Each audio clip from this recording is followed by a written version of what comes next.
Sejam bem-vindos ao Hub Neurônios, a mais um episódio aqui do podcast do Neurônios que conecta você ao que há de mais relevante e interessante no campo das neurociências, reabilitação, saúde mental e tudo que diz respeito ao funcionamento do cérebro e do comportamento humano.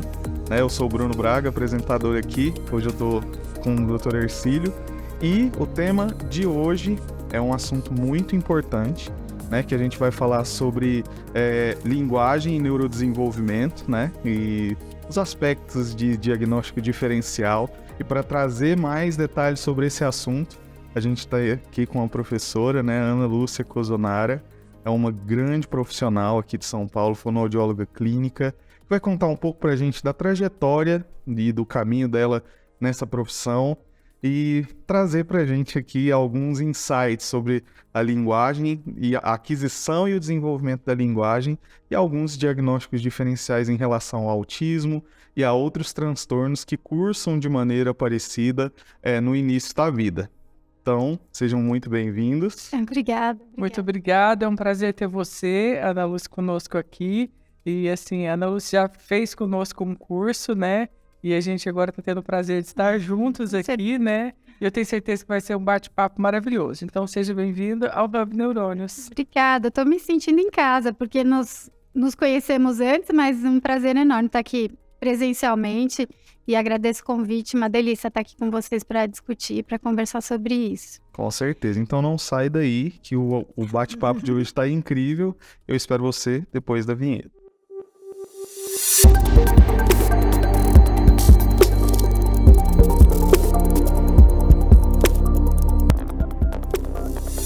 Então, professora, muito obrigado por disponibilizar o seu tempo, a sua agenda para estar aqui conosco hoje. Primeiramente, a gente gostaria de conhecer, de te apresentar para os nossos ouvintes, para a nossa audiência, e conhecer um pouco mais da sua trajetória. Você é fonoaudióloga, e conta para a gente como foi essa trajetória dentro da profissão e por que hoje você se dedica a cuidar de crianças, enfim. Pois é, então, é engraçado, Porque eu me especializei muito na área do autismo e eu sempre brinco que o autismo eu acho que me escolheu, assim, Que eu fui chegando lá meio que sem querer. Na graduação eu achava que eu gostava de voz, que eu queria trabalhar com voz, enfim, até assistir a primeira aula sobre autismo. E aí eu assisti a primeira aula e me encantei, falei, é isso que eu quero. Eu estava no 3º ano, falei, é isso que eu quero. E autisticamente é o meu hiperfoco, então foi atrás disso que eu segui durante a vida. Naquela época, eu sou fonoaudióloga já há um tempo, 25 anos, e eu faço de formada esse ano, mas naquela época as estatísticas eram uma criança autista para cada 1.000 e poucos nascidos. Então eu demorei muito tempo para ter um autista para chamar de meu, então... sempre estudei, autismo, fiz especialização, então eu estudei na Unifesp, fiz especialização e mestrado lá nessa área, mas estudei muito linguagem, porque, eu acho que o que mais me encantava em crianças com autismo é porque eu acho que, do ponto de vista de comunicação, é a pior patologia, a que mais compromete a comunicação no desenvolvimento, no neurodesenvolvimento. Então, todos aqueles mistérios e aquelas variações que as crianças têm, tudo aquilo sempre me encantou demais, tentar descobrir qual é o mistério, por trás de uma dificuldade tão grande de usar funcionalmente a comunicação. E, em função disso, estudei muita linguagem e atendi muita criança com atrasos, vários do desenvolvimento, até conseguir chegar lá ao meu primeiro autista, e aí a sequência disso, foi acabar de fato virando uma referência, se eu posso me intitular dessa forma, mas de fato, hoje em dia minha clínica tem 98% de crianças com autismo. Falo que os 2% são os irmãos que de vez em quando precisam e acabam indo para lá também. E então, assim, foi uma carreira construída meio que através dessa paixão. E nessa trajetória, eu tive oportunidade, como estudei em Universidade Federal, a gente já, no decorrer ali da faculdade, já nasce aquele pensamento de que precisa ser pós-graduada e precisa dar aula, então eu dei aula por um tempo em universidade, na Universidade de Alfenas, em Minas Gerais. Então, que foi uma experiência muito bacana, porque eu acho que essa oportunidade, né, de correlacionar a prática clínica que eu já fazia com as questões acadêmicas também me deu um amparo para entender um pouco melhor de evidência, né, do que faz de fato evidência nos tratamentos, enfim, e fazer esse peso entre o que está escrito no artigo e o que a gente vê na vida real, né? O que está lá nas pesquisas, mas o que de fato funciona e o impacto disso na prática clínica. Depois, né, desse período, eu fazia São Paulo, Alfenas, aquela loucura, enfim, e acabei passando num concurso no Hospital Albert Einstein para trabalhar como fonoaudióloga lá. Na época, não tinha um atendimento ambulatorial mesmo, assim, como se fosse um consultório infantil, e eu comecei esse trabalho lá. Já tinha, né, alguns atendimentos, mas não era nada protocolado, enfim, então comecei lá esse trabalho no Einstein, que foi também super legal para ter justamente essa experiência de trabalhar com uma equipe, de poder discutir de forma multi-interdisciplinar, enfim. E aí, né, o tempo foi amadurecendo essa prática e hoje eu tenho uma clínica, né, ainda só dentro da área de fonoaudiologia, mas trabalho com outras fonos de várias especialidades e a gente todas ligadas nessa área do autismo. Então, é isso que eu persegui pela vida e o autismo também atrás de mim, então fomos caminhando juntos.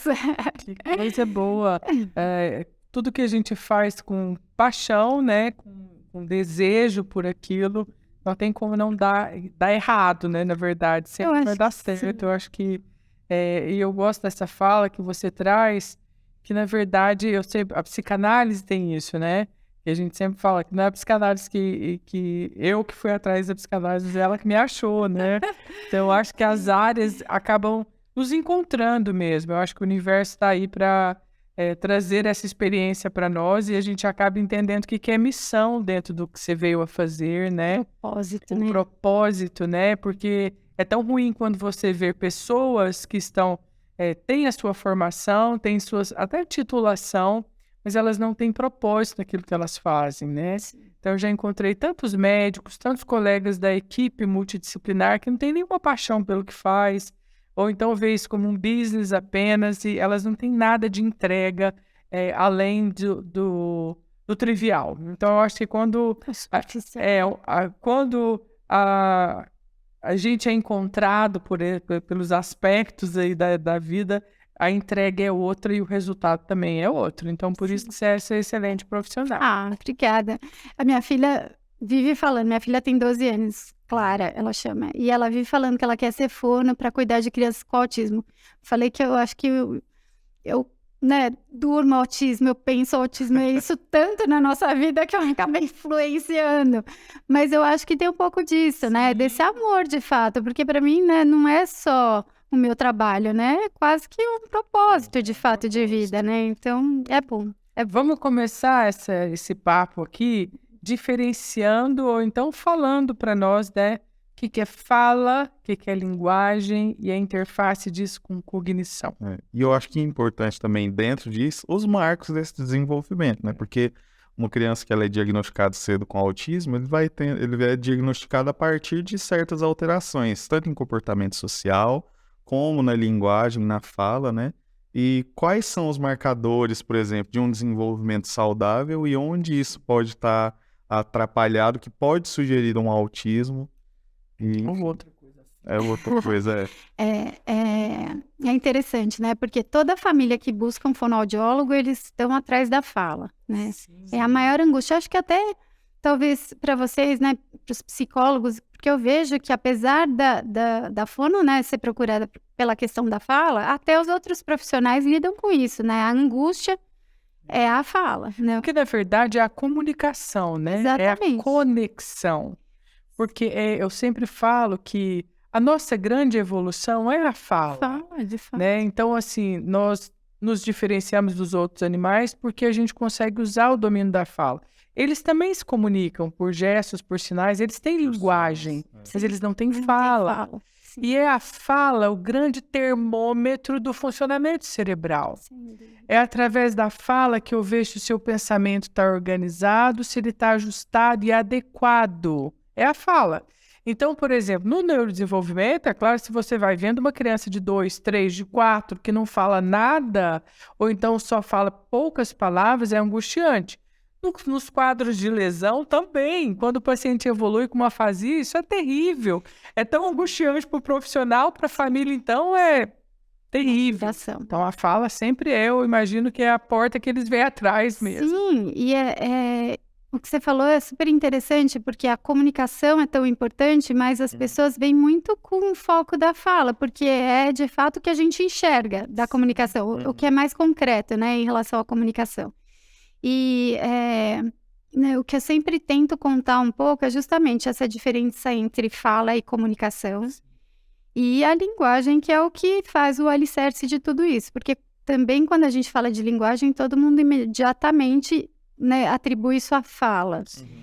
E, na verdade, assim, eu acho que essa é a primeira mensagem importante, né? Que linguagem, na verdade, é o sistema que estrutura a mente para a comunicação.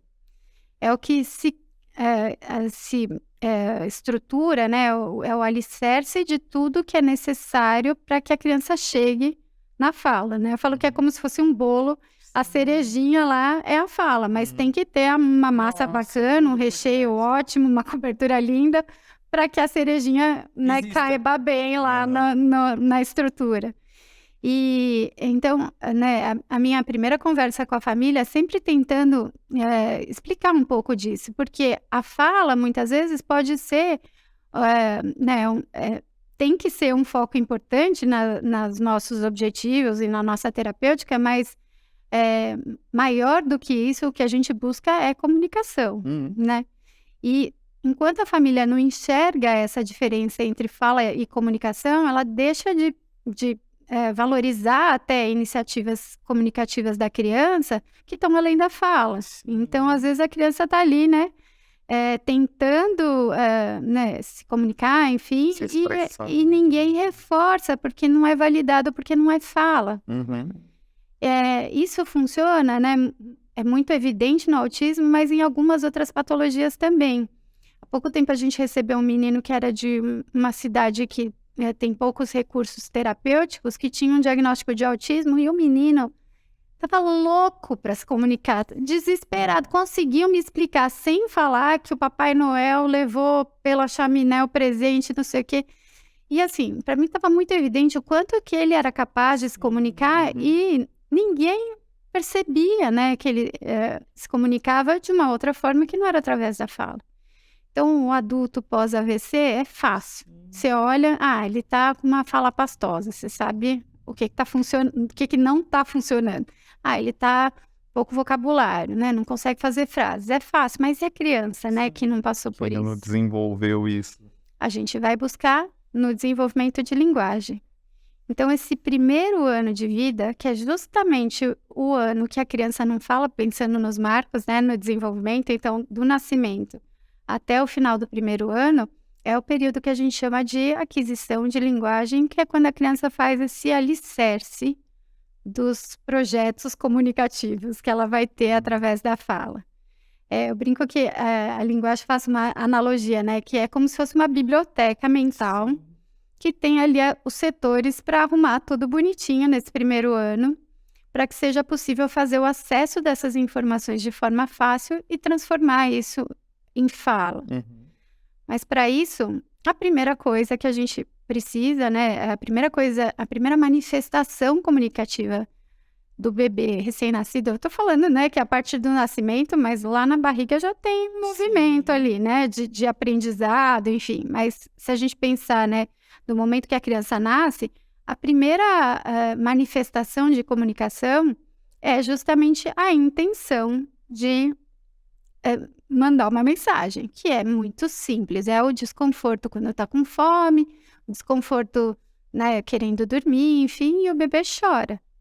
Só que o choro é atendido por alguém, né? Então, toda vez que o bebê chora, a mãe vem e fala, você está com fome, quer um leitinho? E a criança que teve uma intenção de se comunicar é reforçada, ela é respondida, e ainda vem ali um joguinho de palavras que ela vai associando ao leite, né? Minha barriguinha fica cheia, enfim. Se é a hora de dormir, tem um outro repertório, enfim.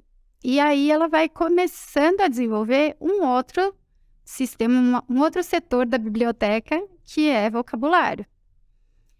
A partir de uma intenção inicial, né, isso vai recheando esse vocabulário, que não é também só substantivos, tem todos os verbos, tudo que está envolvido naquela interação.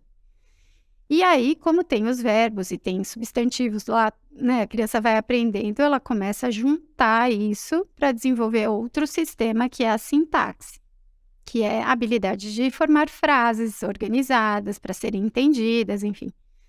Claro que tudo isso a gente separa, mas tudo acontece ao mesmo tempo, de uma forma muito louca, junto com o desenvolvimento motor e com o desenvolvimento da Na verdade, assim, quando a gente vê, eu acho tão lindo recontar essa história do desenvolvimento, né?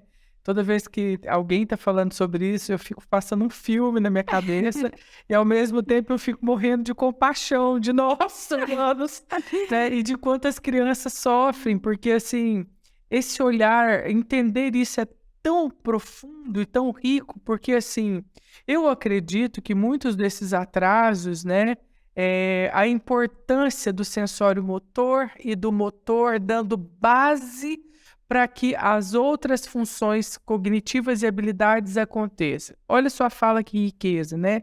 Há uma intenção primeiro de fala, que é: a minha barriguinha dói e eu choro.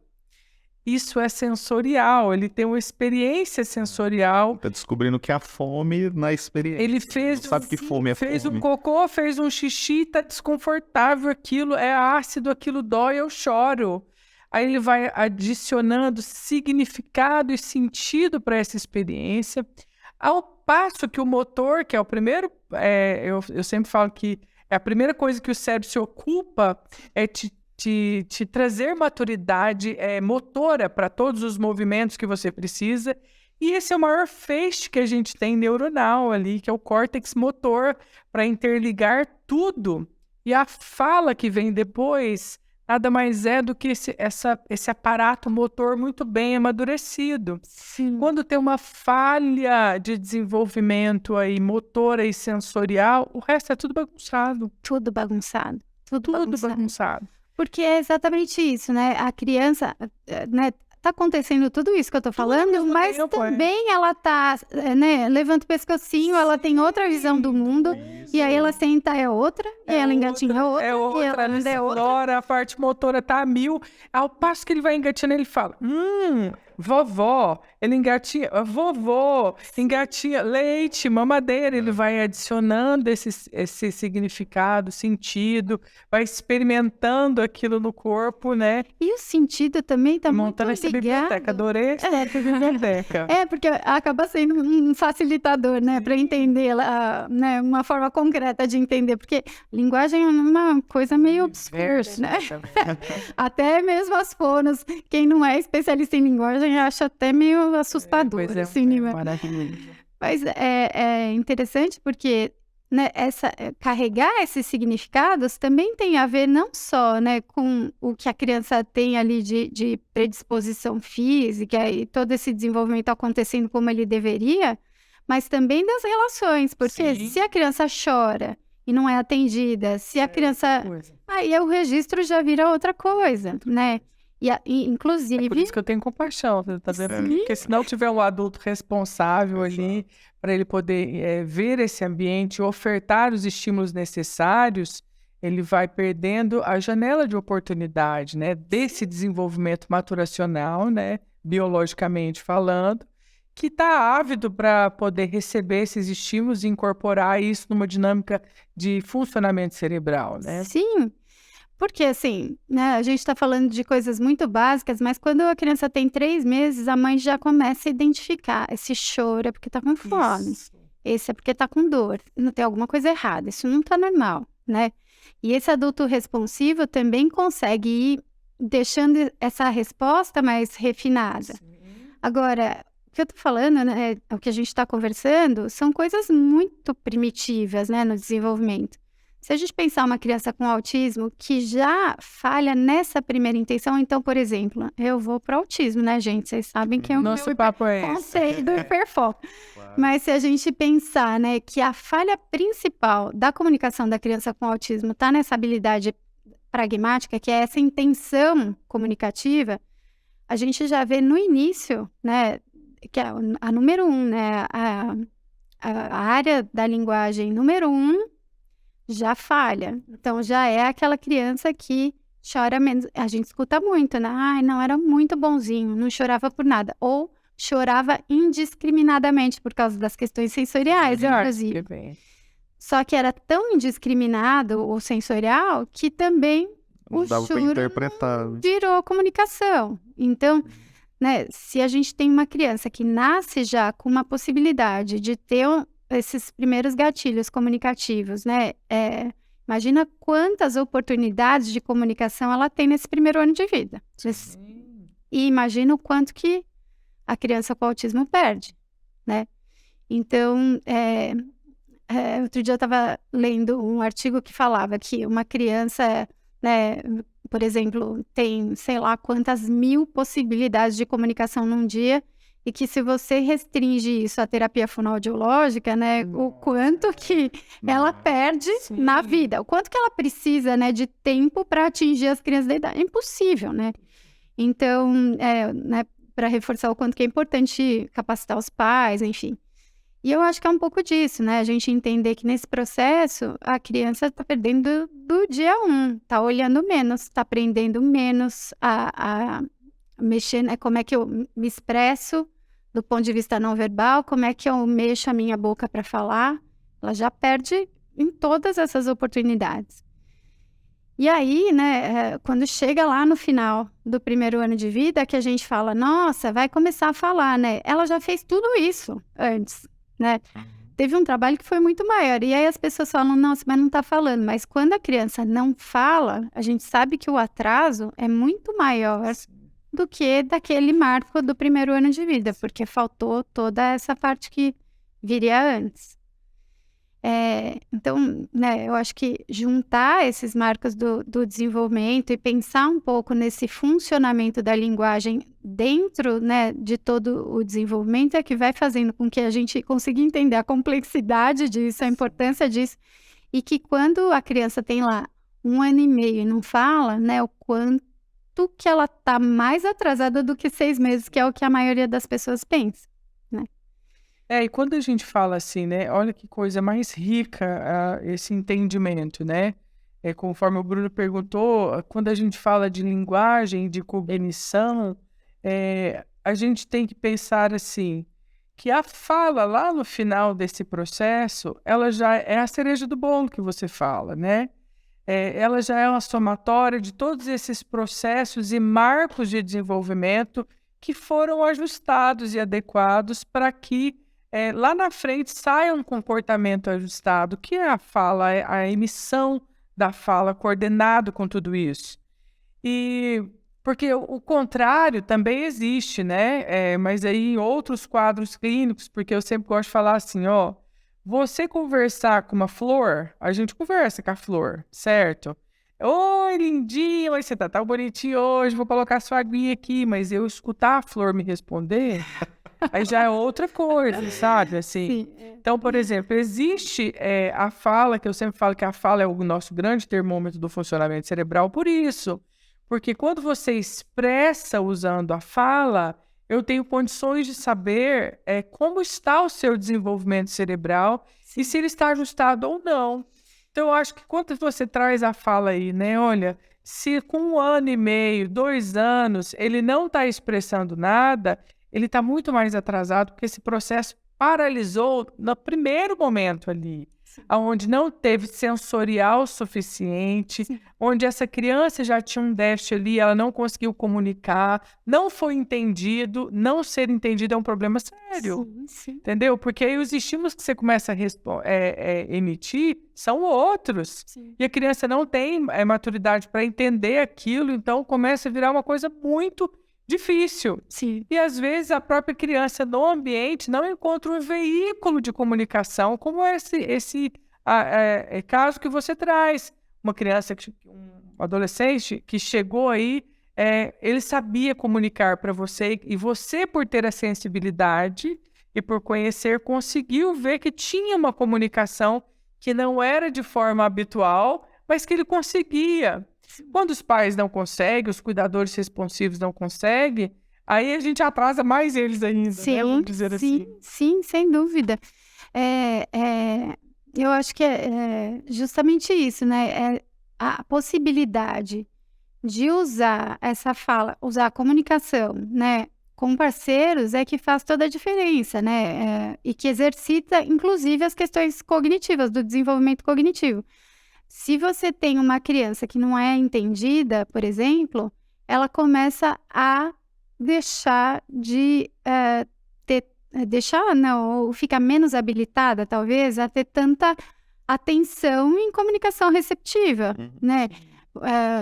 Atendo muitas crianças que têm um perfil, por exemplo, de expressão muito melhor do que de recepção. Isso é possível? Né? A gente questiona, porque é justamente a habilidade de entender que vai fazendo o facilitador com que você se expresse melhor. Quando a gente tem esse perfil e a gente vai olhar a funcionalidade de fato da comunicação, a gente vê que a criança fala, mas não comunica. Ela foi muito treinada a falar e muito pouco a se comunicar, que eu acho que é a grande diferença. Então, a criança nomeia tudo, ela usa muita ecolalia para responder coisas, enfim, mas ela não tem uma fala espontânea, porque ela não consegue usar esse conteúdo de palavras, as coisas que estão lá no vocabulário, no baúzinho lá de palavras que ela tem, na hora certa, com a função certa. Então, se a criança, né, deixa de ter uma atenção, né, para essa comunicação receptiva, ela já falha no passo 1 também da comunicação, que é também ouvir isso que você falou, né, de falar com a flor. Falo com a flor. Agora, se ela responder, eu vou ter que me adequar. Eu vou ter que prestar atenção para saber o que eu vou responder, né? Enquanto é um monólogo, tá fácil, né?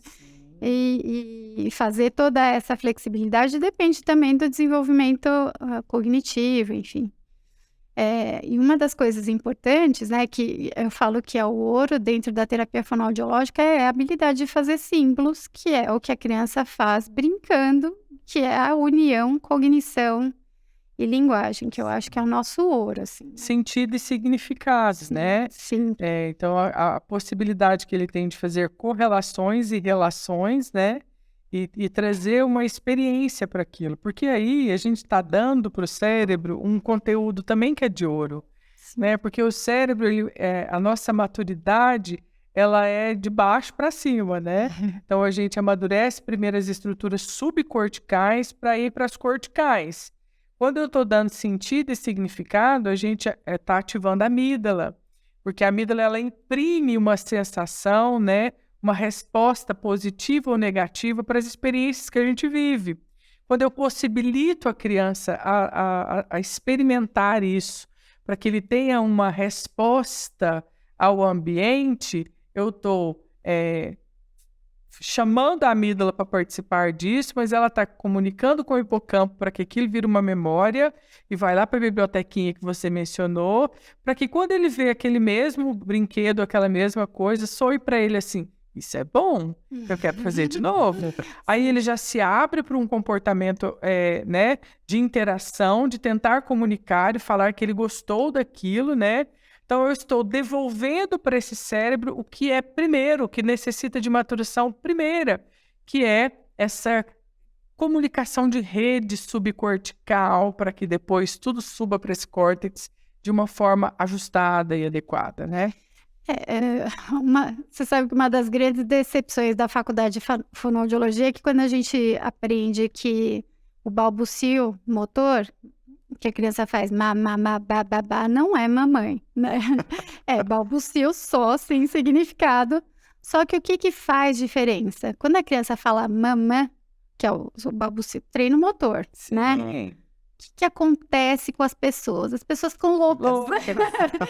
Fica todo mundo falou mamã. E aí ela fala, Ô, você não, peraí.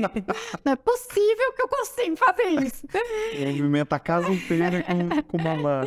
E aí, né, todo mundo acha que é uma coisa muito, muito fácil falar a primeira palavra, né, mas para o cérebro, ele sai desse nível concretão que botava tudo na boca e, né, e só sentia o universo para ser um cérebro capaz de fazer símbolos, né? E comunicar. E começar a brincar com, né, sendo possível fazer representações, enfim. Então, muda de status total. E isso, né, depende do sucesso de tudo isso acontecendo junto ao mesmo tempo. Não é fácil, não. Com certeza. E muitas são as patologias, os quadros clínicos que cursam com algum tipo de atraso de linguagem. E você, como especialista em autismo, muito provavelmente já recebeu pacientinhos encaminhados com esse diagnóstico, mas numa avaliação mais aprofundada, você vê que não se trata de autismo em si, mas de algum outro tipo de quadro, né? Então, a gente tem alguns tipos de atraso de desenvolvimento, né? Nós temos, né, o atraso geral de linguagem mesmo, se não me engano, né? O TDL, que é o transtorno do desenvolvimento da linguagem. Então... Como que é fazer esse diagnóstico diferencial assim? Quais são as nuances que um bom clínico deve observar para que esse diagnóstico feche, né? No autismo, né, a gente tem as habilidades pragmáticas, que é essa função e intenção comunicativa sempre prejudicada e sempre é a pior defasagem que a criança tem, que é justamente essa frequência de comunicação e intenção de se comunicar. Então, né, eu acho que o grande segredo, né, de pensar em comunicação sempre é olhar para a função. Claro que isso não está restrito a crianças com autismo. Se você tem uma criança com impedimento de fala, por alguma questão motora, como nas apraxias, por exemplo, a gente também não vai ter a mesma frequência de comunicação. É claro que né, uma criança impedida de falar não consegue se comunicar na mesma frequência, mesmo que ela se comunique de forma não verbal, ela também tem uma frequência menor. E também algumas funções de comunicação são muito dependentes da fala, como, por exemplo, a narrativa. Como é que eu faço? É possível fazer uma narrativa não verbal? Mas é muito mais difícil. Então, a gente tem aí algumas restrições, mas pensar em termos de funcionalidade da comunicação é muito importante quando a gente pensa num quadro de autismo, porque a gente sempre tem uma funcionalidade que está muito ligada a questões, a funções que a gente chama de menos interpessoais, que são muito para necessidade, né? Então, a criança se comunica muito para fazer pedidos e pouco para compartilhar informação. Então, por exemplo, né, a criança com autismo faz muito pedido de ação, quer pedir para você fazer alguma coisa para ela, verbal ou não verbal. Pedido de objeto, quer pedir para você alcançar alguma coisa para ela, enfim. Mas eu acho que essas funções são muito autocentradas. Não tem, por exemplo, um comentário, uma coisa que é muito comum, muito frequente das crianças fazerem. Comentário sobre o que está acontecendo, mesmo não verbal. E nem expressão de sentimentos, né? Elas não conseguem expressar, né, vontades e desejos, né? Não, desejo ela expressa, mas assim, ela não consegue falar sobre, né? Ela não consegue falar sobre o que ela está sentindo do ambiente, né? Ou da relação, né? Eu acho que isso é uma coisa que é bem prejudicado no autismo, né? Sim, e a gente, né, sempre fala, por exemplo, se eu quiser contar alguma coisa para vocês, eu conto muitas vezes só pelo prazer de compartilhar essa informação, talvez para saber a opinião, talvez tenha uma intenção por trás, né? Mas fica tudo muito nesse nível da troca.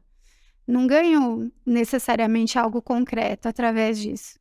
E, né, chegar nesse nível depende muito de ter esse prazer na comunicação, que é justamente o que a gente vê de menos frequente nas crianças com autismo.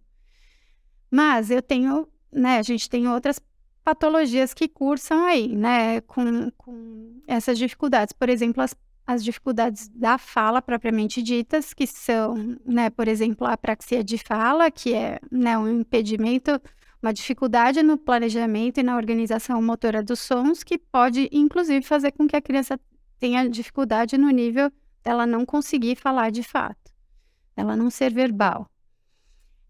E a gente tem isso, né, quase que nas duas mãos, né? A gente hoje tem crianças com autismo que são diagnosticadas com apraxia sem ser, e tem crianças com apraxia diagnosticadas com autismo. Isso é uma coisa importantíssima que tem. Tem os dois juntos? Tem. Nem que a gente falava, né? A apraxia pode acontecer em qualquer criança, e a frequência disso é a mesma, tendo a criança autismo ou não. Então, a apraxia é raro, né?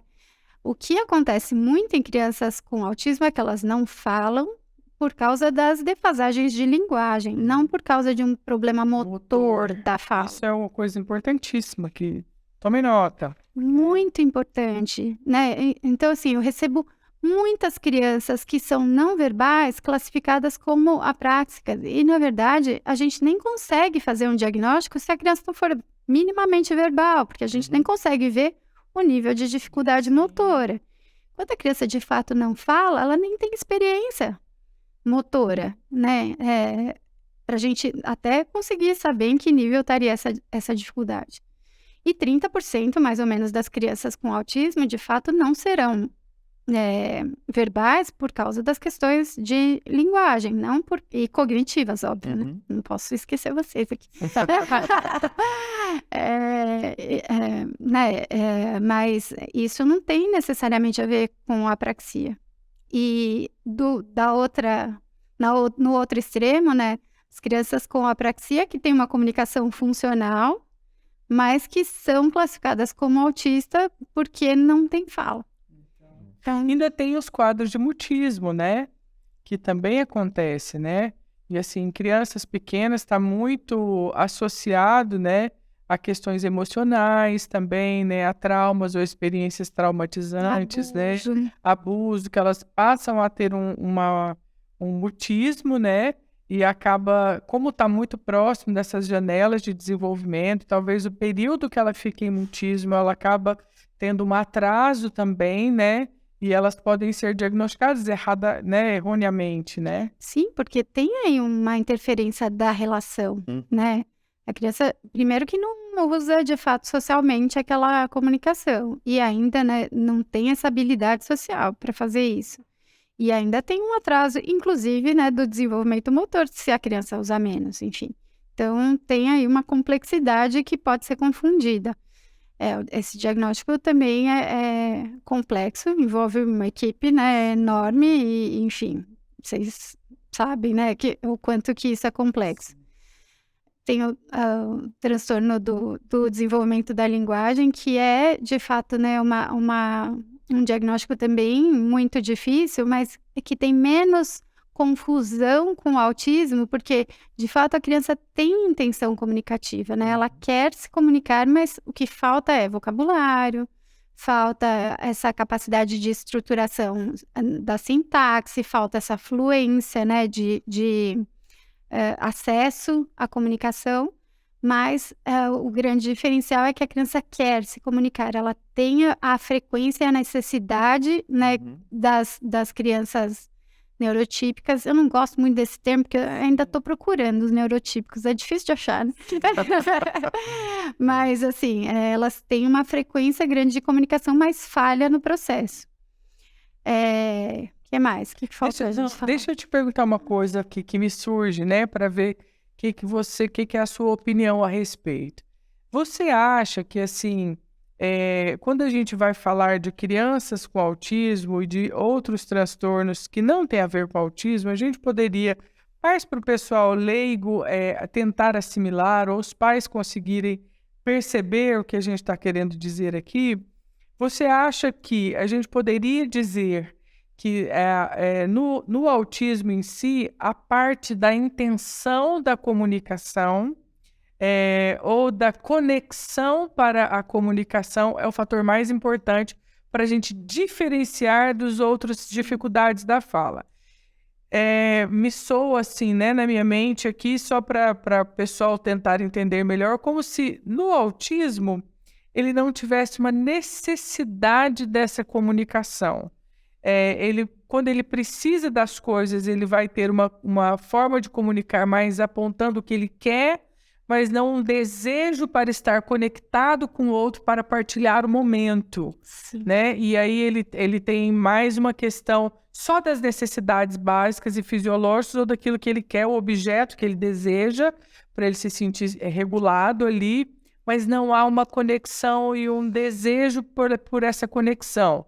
Talvez seria isso, para a gente dar uma simplificada nessa complexidade. Tão difícil, né, expressar de fato o ponto, mas assim, né, se a gente pensar na tal da biblioteca da linguagem, né, a gente tem lá, como eu contei, né, a intenção de se comunicar é que faz com que a criança desenvolva vocabulário, a sintaxe, os sons da fala, né, que ela vai treinando motoramente, enfim, cada coisa lá dentro do seu setor, nessa biblioteca. E o maestro, né, disso tudo, a bibliotecária, talvez, é essa habilidade pragmática, que é a intenção e função de comunicação. Então, é isso que faz tudo acontecer com a função certa, né? Tudo isso se ligar... Desenvolvimento típico, exatamente. Né? Isso é muito discutido hoje em dia, né? Porque essa noção da necessidade, né? A criança não tem necessidade, fica parecendo, em algumas situações, que ela é pouco...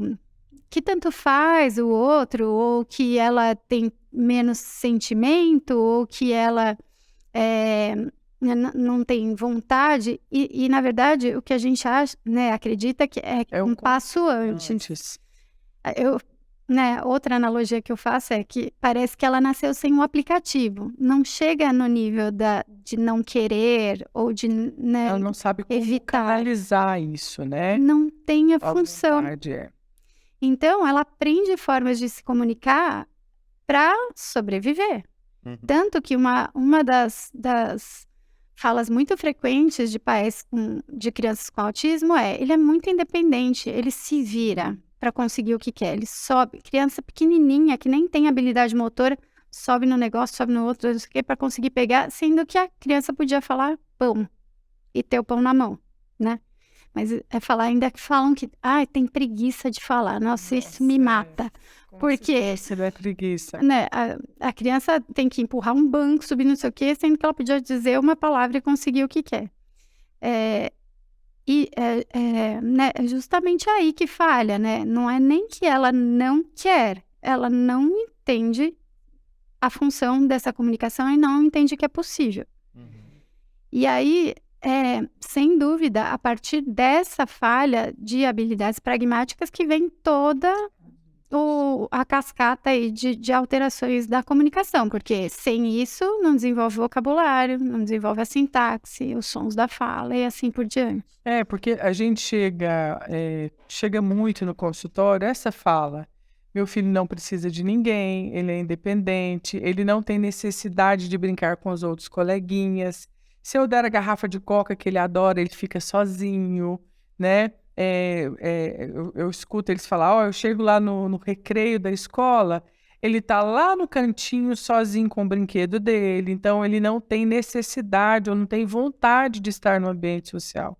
Por isso eu fiz essa analogia para a gente explicar que, de fato, não é só a questão da vontade, do ato volitivo, não passa por aí, né? Sim. É um passo antes, né? Você sabe que eu fiz uma formação no modelo Denver, que foi, a gente tinha que ficar hospedado com uma família com criança com autismo. E eu nunca tinha tido essa né, apesar de toda a minha experiência de uma vida trabalhando com autismo, eu nunca tinha ficado com uma criança com autismo 24 horas por dia para ver todo o tempo. Toda a mecânica de funcionamento. E foi muito interessante, porque teve um dia que eu acordei e fui tomar café e ninguém tinha acordado, só a criança, né, que era a nossa vítima, coitadinho.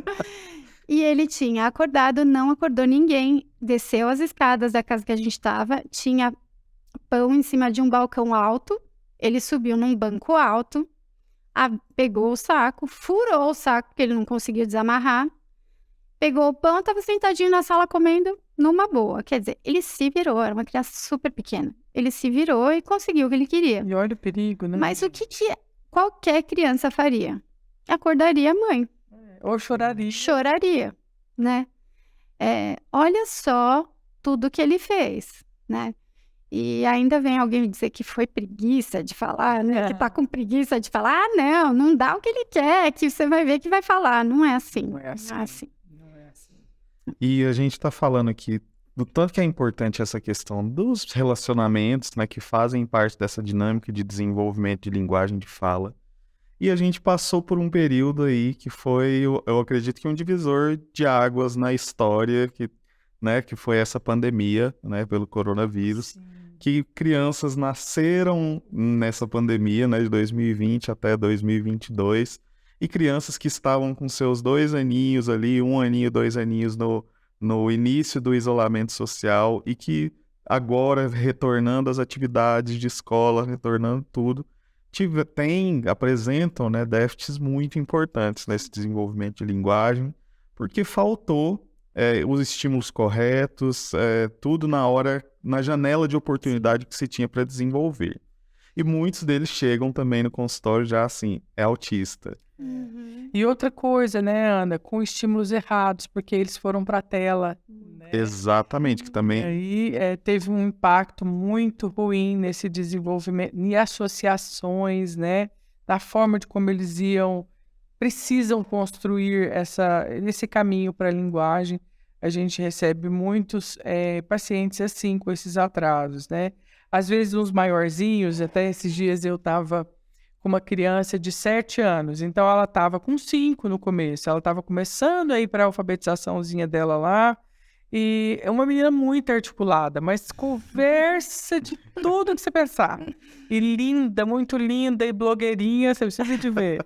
Super blogueira, queria fazer selfie toda hora lá nesse consultório, achava o consultório chique, e ela achava que ela estava muito bonita no consultório. Mas na hora que eu pegava, eu falei, vamos ler? Vamos fazer uma leitura? Aí ela já falou assim, não leio bem, não. Então ela já sabia me falar aquilo, mas eu vi, olha, se ela tivesse não tido o impacto da pandemia, essa função estava pronta aqui. Né? Porque com 7 anos não conseguir fazer essa leitura básica já é ruim, né? E aí ela não conseguia mesmo, de fato, ler, e a leitura muito ruim, né? E aí você vê que é o impacto da pandemia. Então, eu acho que a pandemia trouxe um impacto muito grande no desenvolvimento de linguagem, no desenvolvimento social e cognitivo das crianças, né? Você tem observado isso? Você falou agora há pouco, lindamente, do desenvolvimento motor como sendo o motor de fato, né? De todo o resto, inclusive o sensorial associado.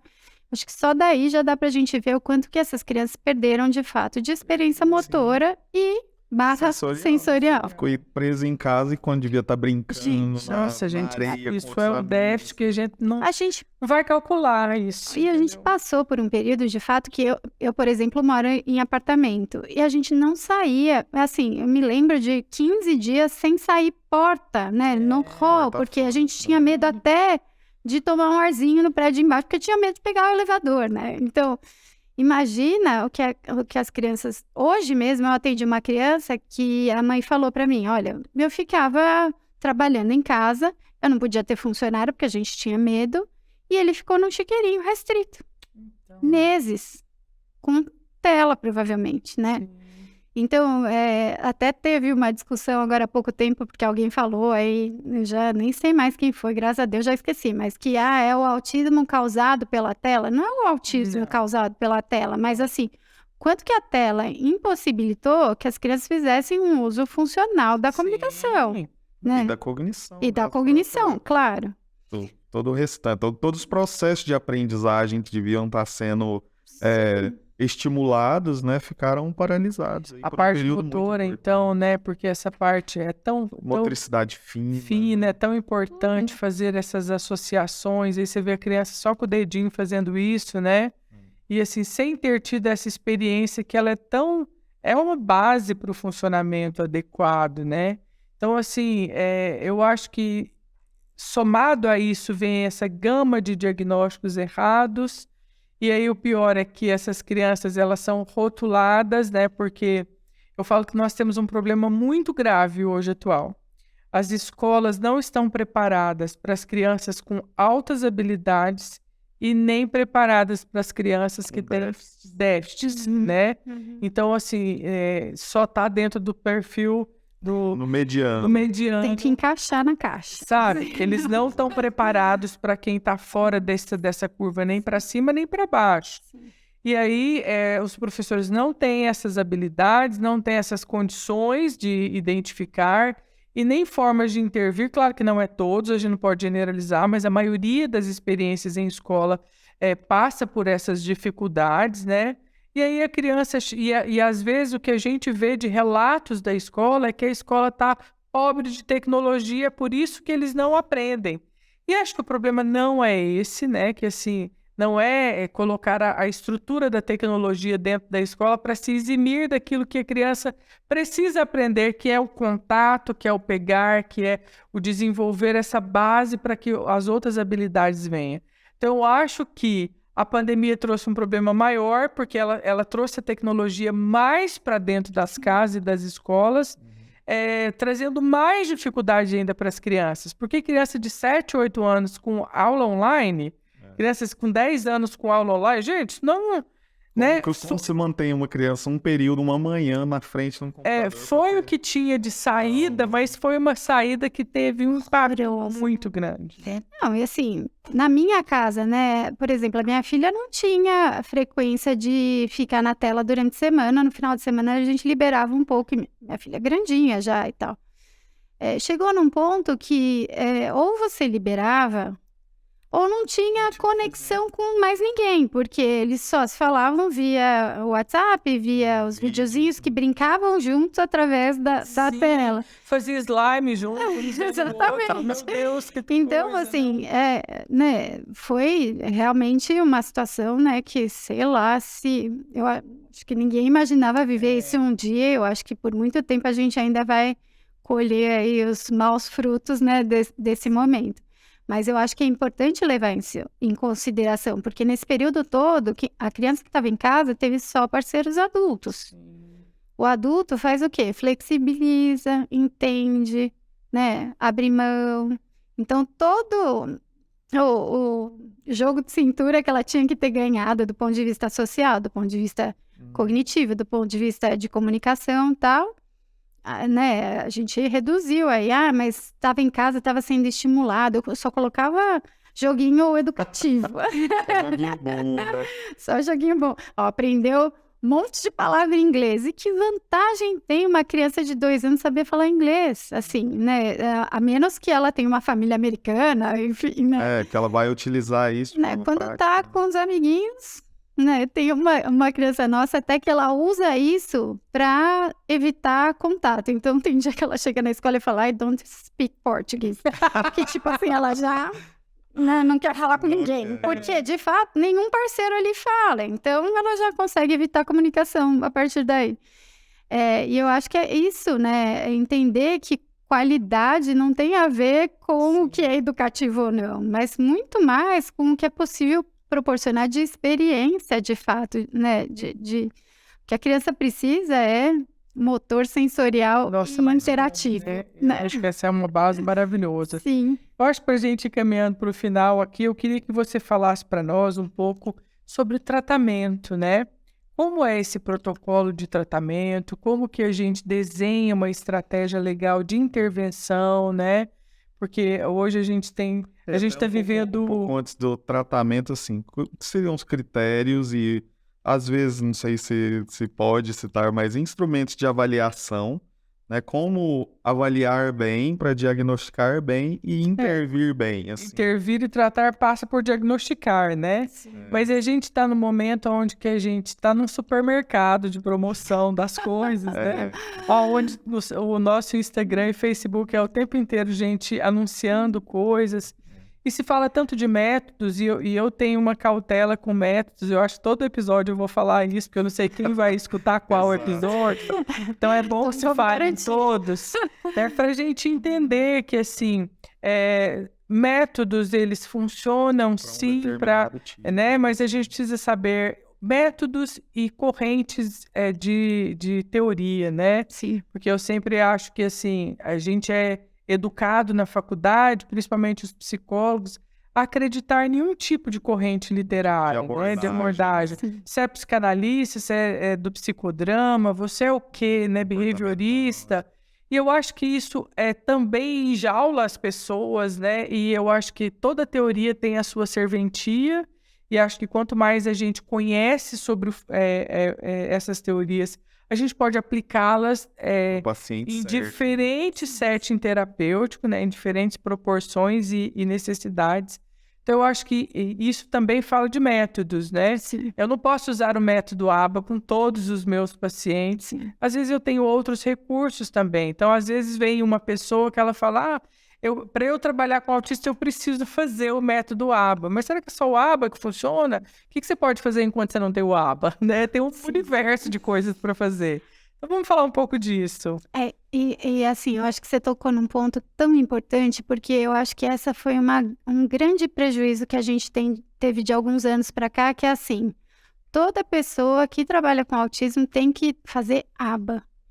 E a gente passou por um momento que até, né, algumas revisões sistemáticas tal, começaram a evidenciar que o ABA fazia, por exemplo, né, mais efeito, digamos assim, do que terapia fonoaudiológica. Então, quando saía lá os critérios, o que tem evidência em terapia para crianças com autismo? Aparecia o ABA e a fono não. Culpa das fontes que não pesquisaram, que não fizeram lá valer o negócio, né? Assuma que é a nossa parte.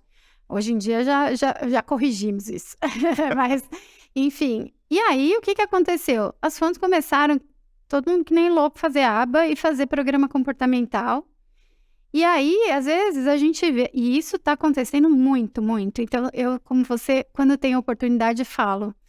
Nosso ouro é comunicação. Sim, ninguém na equipe, né, vai ter essa especialidade, esse olhar para essa área como nós. Então, não adianta todo mundo fazer ABA e ninguém cuidar da comunicação, né? E foi um movimento que aconteceu e que ainda tem uma repercussão, e recebo um monte de fono que me fala, porque eu estou trabalhando comportamento verbal. E aí, quem que trabalha a linguagem, né? Enfim, porque só o ABA virou...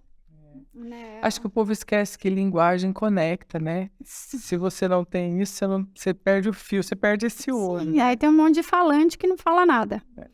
E aí, então eu acho que essa é um prejuízo que a gente tem hoje. Então, né, tô aproveitando aqui o canal para dizer fonos, sejam fonos. Isso! Trabalhem com comunicação e linguagem, porque faz toda a diferença. E é isso que é o sucesso do tratamento. Quando a gente consegue associar isso ao comportamento e ao cognitivo, que, né, os outros profissionais estão na equipe, enfim. E também no autismo, né, o que ficou determinado é justamente a alta intensidade, né, de terapia, frequências altas de intervenção, e isso virou também uma coisa meio indiscriminada, né? Toda criança tem que fazer 40 horas de terapia. 40 horas. De domingo a domingo. Tem criança que dá conta, mas muitas chegam na quarta-feira, não estão aprendendo mais nada, né? E fica aquela rotina absurda para a família, né? Não faz mais sentido e não tem tempo de aplicar o que aprende dentro da sala de terapia, porque a terapia é mentira, né? O que a gente faz é um ambiente controlado, mentiroso, né? O que a gente quer é ensinar habilidade para ele usar na rua, no parquinho, né? E se não tiver esse momento, o que adiantou, né? E aí você tem a mãe que não faz nada na vida além de ficar na sala de espera ou ficar fazendo curso para tentar completar as horas que ela não consegue pagar, enfim, né? E aí aquilo vira uma coisa que não tem mais sentido. Então eu acho que o que falta, né, o que você falou faz todo sentido para mim, que eu acho que O técnico é o responsável para olhar de fato aquele paciente, olhar para ele, né? E adequar a técnica ao que a criança precisa. Sim. Né? A gente cansa de receber né, famílias procurando, vocês fazem PRONT? Não, nós fazemos terapia fonoaudiológica. Né? O PRONT é uma das técnicas, mas é só uma dentre tantas outras que a gente sabe. Que a fonoaudiologia tem, né? Sim. Tantas outras estratégias que você tem sem um modismo apenas, né? Exatamente, porque todo mundo lê lá no artigo que ninguém nem sabe, né? Deu uma orelhada às vezes e ouviu falar que PRONT era legal e às vezes nem é indicado para criança, a criança nem deixa encostar no rosto, como é que a gente vai fazer PRONT? Não, e outra coisa, sem levar em consideração também, né? Que não só esse aspecto do prompt ou de qualquer outra coisa que ele vê lá no artigo e ele acha que é só aquilo que funciona, às vezes precisa de uma coisa mais básica do que isso, né? Sim. Então, ele vai lá ouvir que o APA funciona, o prompt funciona, mas meu filho precisa fazer isso. E às vezes ele precisa de um outro estágio tão para trás disso, né? Que lá na frente esse recurso pode ser melhor para ele, né? Sim. Com esses dias, só para você ver o tanto que o olhar faz diferença. Nós, no nosso instituto, eu trato muito pacientes com sequelas de algum tipo de lesão cerebral. Então, hoje a gente está tendo um paciente, né, que está tendo um ganho exponencial, né, um paciente que estava em coma vigil e a gente conseguiu despertar esse paciente do coma. Hoje ele está interagindo com o ambiente, ele está tendo respostas motoras muito boas. Aí o filho dele viu sobre um equipamento, né, que simula a marcha, né? E foi lá e falou para mim, olha, eu estou adquirindo esse equipamento que custa uma fortuna para levar para minha casa e eu vou treinar meu pai com isso. Aí eu falei para ele assim, rapaz, deixa eu te dizer uma coisa, não se mete nisso não. Eu falei, andar é uma coisa tão complexa, entendeu? A marcha envolve tantos processos que você não tem condições de avaliar.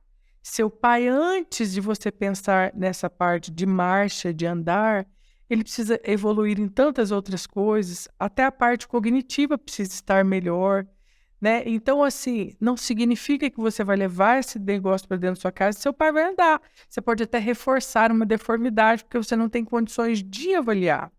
Então, estou dando esse exemplo para dizer que, às vezes, os métodos que as pessoas querem utilizar não é a hora certa, não é o momento certo, não é a técnica para o momento ideal, é para a necessidade daquele paciente. Eu tenho entendido reabilitação, Ana, da seguinte forma. Se eu entendo o neurodesenvolvimento e eu entendo que ele está com 4 anos, mas ele não consegue falar nada, eu preciso voltar lá atrás, de ver aonde foi essa falha e começar a dar para ele o que ele não recebeu ali.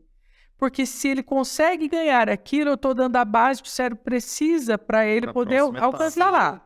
Você não pula etapas no cérebro. E com lesão também. Se ele teve uma lesão, ele volta a ser criança, porque eu tenho que ensinar tudo para ele de novo. Eu preciso ensinar ele a programar a fala, eu preciso ensinar sentido e significado, porque ele não sabe mais nada. Sim. Se eu coloco aqui os instrumentos na frente de um paciente, um afásico, né, de compreensão, então, monta um café da manhã para mim. Ele pega a manteiga e coloca dentro do café, entendeu? Ele faz tudo desordenado, ele já esqueceu, não sabe mais nada. Então, você tem que voltar com ele naquele estágio inicial. Reabilitação é isso. Sim. E a gente tem um monte de profissionais que não estudam essa parte de desenvolvimento, não estudam essa parte, né, dessas janelas de oportunidade, períodos sensíveis e período crítico para que a coisa aconteça, e quer aplicar método em cima. Sim. E aí vira uma coisa muito mal feita, muito desajustada e sem resultados terapêuticos funcionais. Eu acho que a gente vê isso assim de monte. E é um alerta que a gente faz aqui. Sim. Pais, profissionais, não é só métodos. Existe um raciocínio clínico por trás que é muito mais importante do que qualquer método. Sim, e até para nós que trabalhamos no nível terapêutico, a gente também recebe muitas vezes uma cartinha do médico que fez o diagnóstico, trabalhe tal método e 10 horas de fono por semana. 10 horas de fono por semana, 30 de psico e 5 de TO, ninguém aguenta, né? Que hora que a criança vai aprender, né? E acho que isso também vem por conta dos planos, né? Porque você tem que sistematizar uma rotina para que o plano aceite Sim. aquilo e precisa ser pedido pelo médico. Aí o médico nem tem noção de como funciona a reabilitação, mas prescreve aquilo Para garantir que a criança receba. Receba, e aí os pais chegam com essa demanda, mas se a gente vai explicar o que é, né, como funciona... Como se fosse uma verdade absoluta, né? Que não pode ser discutido. Não é assim, né? É difícil. É. Mas Esse canal tá aqui para falar isso, né? E não a gente falou que era o propósito, então vamos lá, né? Todo dia. Com certeza. Eu acho que a gente já abordou, assim, tudo que a gente tinha planejado para hoje. Mais uma vez, a gente quer te agradecer por ter dedicado esse tempo aqui para estar conosco, para se juntar a nós. Um prazer te conhecer pessoalmente. A gente já se conhecia pelos pixels das telas aí, dos cursos anteriores. Não, foi uma delícia. A gente podia tomar uma cerveja da próxima, porque foi uma conversa tão gostosa que nem senti o tempo passar. Obrigada, foi maravilhoso. Obrigada. É um prazer. E para você que está aqui nos ouvindo até agora também, muito obrigado pela sua audiência. A gente está preparando muitos convidados interessantes aí para os próximos episódios também. Se você gostou desse episódio aqui, fique conosco, se inscreva, assine aí no canal que você está ouvindo e vai ser um prazer ter você nos próximos episódios. E também, se você quer conhecer um pouco mais do trabalho da doutora Ana Lúcia, a gente vai deixar nas descrições aqui desse episódio os links para as redes dela, para o trabalho dela. Ela é uma grande referência aqui em São Paulo para o tratamento de crianças autistas nessa parte de fala, linguagem e comunicação. E se você tiver alguma consideração final, deixa uma mensagem aí. Agradeço tantas gentilezas, adorei, tô aqui saindo até mais me achando importante. Mas eu acho que assim, né, agradecer a oportunidade, eu acho que esse é o melhor contexto, né, quando a gente pode discutir nesse nível de relevância com pessoas que entendem. Então, super agradecer a oportunidade e mais uma vez obrigada por esse momento. Fico feliz. E aí, nós vamos desenvolver outras parcerias em breve. Amém. Obrigado. Se Deus quiser. Obrigada. É isso. Muito obrigado. Tchau, tchau.